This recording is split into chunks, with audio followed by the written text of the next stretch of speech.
Amo, naipit. Kasaya niya na talaga. Di, alisin dyan.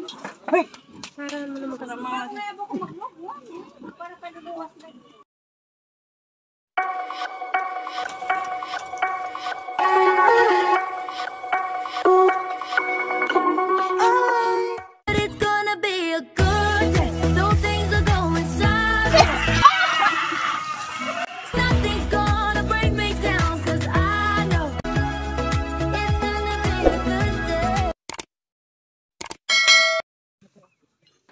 Hello mga kapigi, so ito na po yung pinakaantay po nating pagbenta sa ating 13 heads na fatteners. So ito po, late lang po natin itong na-upload mga kapigi kasi nga po na-busy po tayo. So hindi po natin agad na-edit yung ating video. Ato na lang kaninyo, Malnas.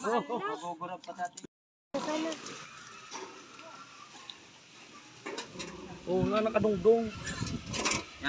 Oops. 108, 108, 108. Ah, 108 talaga ito. So ito po mga kapigi, pakita ko na po sa inyo yung timbang ng ating 13 heads. Ito po ating 13 heads po ay 3 months and 3 weeks po ito from walay. So hindi po sila umabot ng 4 months. Kasi nga po ay naka-schedule na po kasi yung pagbaba ng ating tracking. So ayan po, kahit hindi pa po sila 4 months ay ibinenta na po natin. Kasi po medyo matagal-tagal na naman po yung pagbalik ng ating suking tracking.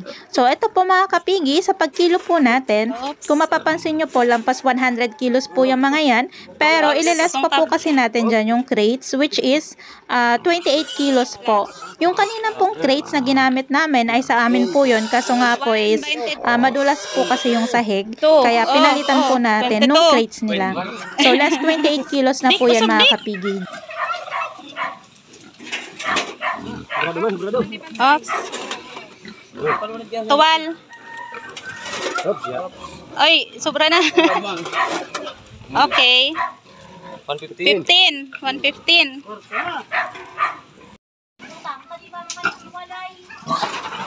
Ay, nakahalang ka.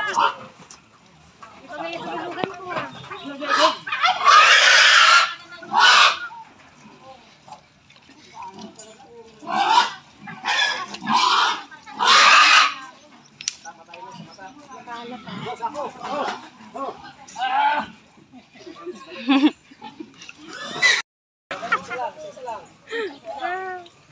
Isara mo na be, de, isara mo de. Sara mo gate. Gate.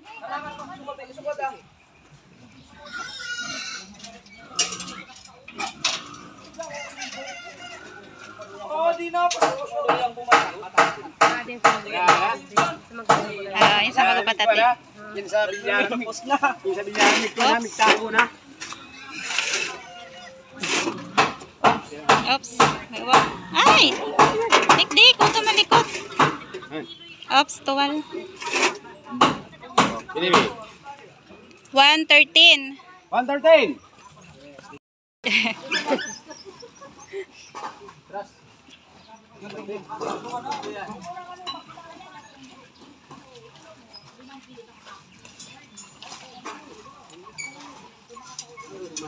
Allah, ako.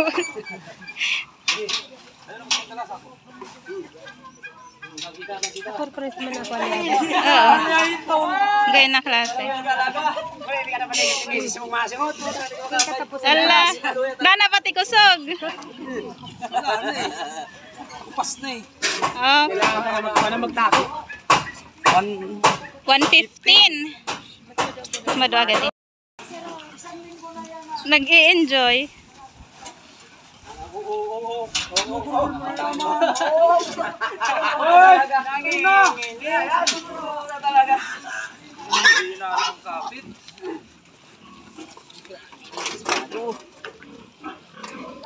One, eight, ups. 18.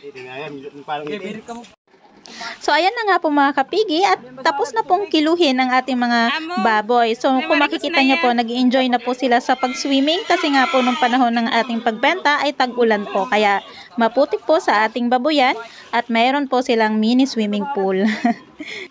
Amo, may marigos na ya.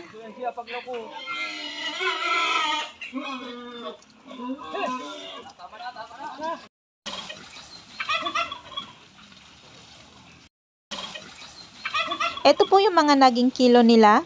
Meron pong nag 86 kilos, 88 kilos, 87, 81, 82 kilos, 84, 85, 87, at meron po tayong 4 heads na nag-line of 9.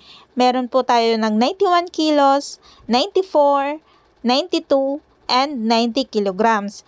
Then, yung pinakamababa naman pong kilo nila, meron po tayong dalawang nag-80 kilos.